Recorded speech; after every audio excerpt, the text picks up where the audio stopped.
movement is so strange because it's so simple, and we have dia, we have the accent on the semiquaver, all this.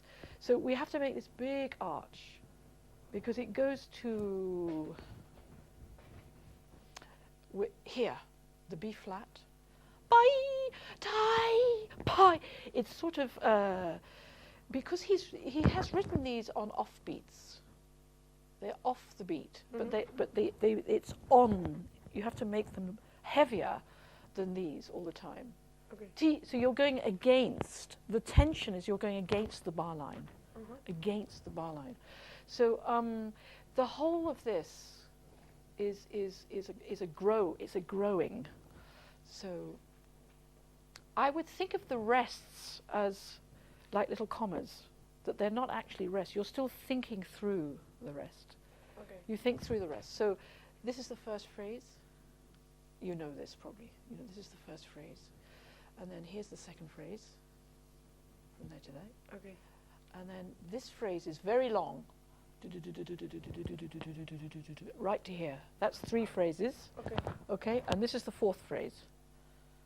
So the third phrase is the top. These 2 go there, and this one dies away.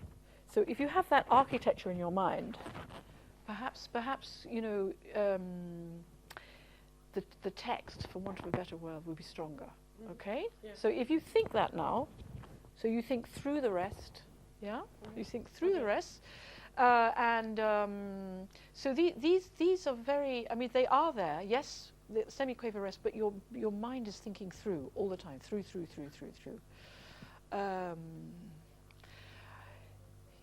dia, vibrato. Dia. You're doing it. It's lovely. So let's just start with that and see if we have a change. Okay. So it's a very long line. It's a very long line. Mm-hmm. Sorry. That's okay.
Yeah.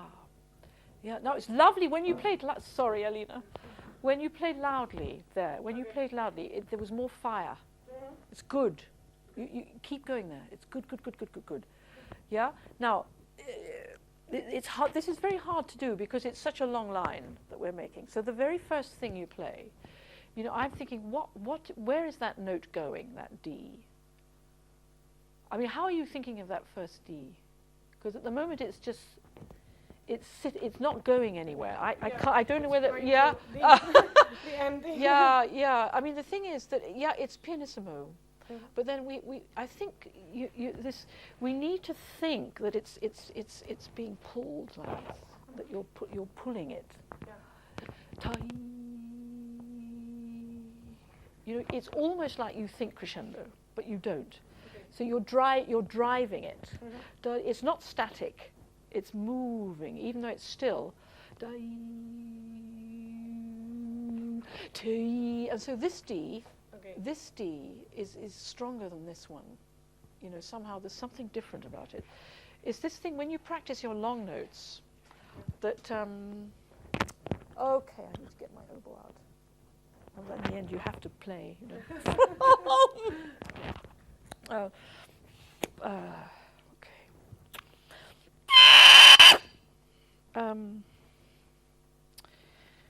It's this thing of what we do with the sound.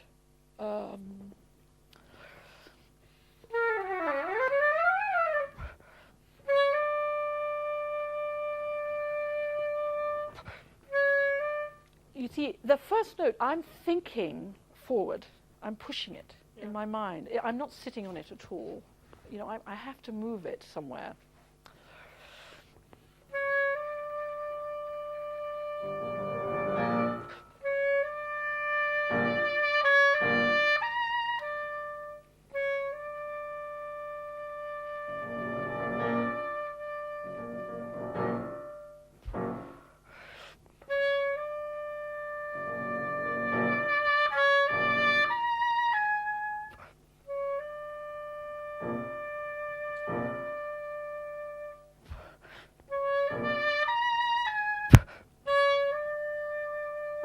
Now the thing is, I'm not necessarily doing what's on the page, am I? Okay. Yeah. I like. You see, in the end, I can't. I have to improvise with it. You know, because you only know what to do with the sound once it's come out of your oboe, and you take it with you. Because if I played exactly what was on the page, it wouldn't mean anything. Really, it wouldn't mean anything. You have to make it. You have to imagine that you're singing it, I guess, and what's happening to the sound. So occasionally I am making crescendo. I'm sort of doing things just to make it alive. So don't feel frightened to do that. Please do that if you want. Okay. You know? Should we just try it? So we're going to open it up. Yeah?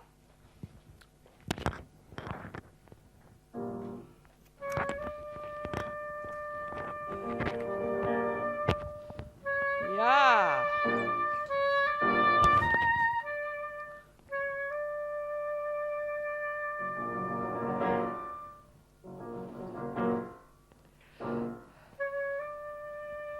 Now we change it.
Interesting, and then the piano here, she's in the major.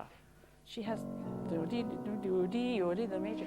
And then I'm thinking, well done, Blanca, that's lovely. Now just look at the piano part a minute, because you have to come, where is it, where she comes off with the piano, did I hear? Here, things like this. If you look. She, you know, you can use this, that you can't, actually he's marked this. This is where I think to myself, actually, it's more dramatic if you come off with the piano. I don't know. Here, look. Yeah, the same, and here's the same. That goes through. So what I'm thinking is completely wrong. This, I guess, this comes off with the piano. This one is abrupt. This one forces you to diminuendo. I'm just, because it could be very dramatic. There, here, you come off with the piano. Mm-hmm. She cuts you off here, off. So it's like it's quite, because that could make the character more violent, because it's quite violent, isn't it? Yeah. it is quite violent. It's still, but it's got this nasty, You know, it's quite gruesome. Here when it gets quite loud, that you could use this beautifully. Boom! It's these opposites all the time. No, but that's lovely. I think there was a big difference there for me. Well, I like. Yeah, it's just it's this thing of if I was to talk to you like that on the same note, you know, it's very boring. But if I move my voice and express a little bit, it's the same. It is the same. So in order to communicate, it's that, isn't it? Because I could talk on the same level and you play like this, okay? Well, I can't do it. Actually, it's quite hard to speak on the same note. Actually, I often notice that sports people, you know, where the tennis players, they do their match. These great tennis stars and the footballers, they come, how was it for you, the interviewer says, and they speak in this monotone. It's always monotone with sports people. But when you listen to actors, great actors, the level of inflection is enormous. And so we have to, the notation of music is not exact, Blanca. Yes. It's only a reference. It's only a reference, because I know from composers who write down, they try and write down what they mean, and it's never enough. It's true. It's true. Yeah. So, and I try to compose myself, and I know, from my little experience, that it's very difficult to write what you mean. As it is in words, it's very difficult to write exactly what you mean. There are very few writers who can do that, actually. And when you read them, you know exactly what they're saying to you. But sometimes you read people and you think, I don't know what. Maybe I'm stupid, but I don't understand that. But there are so many different ways of saying something. So the notation is not necessarily exactly what it is. You have to bring something else to it.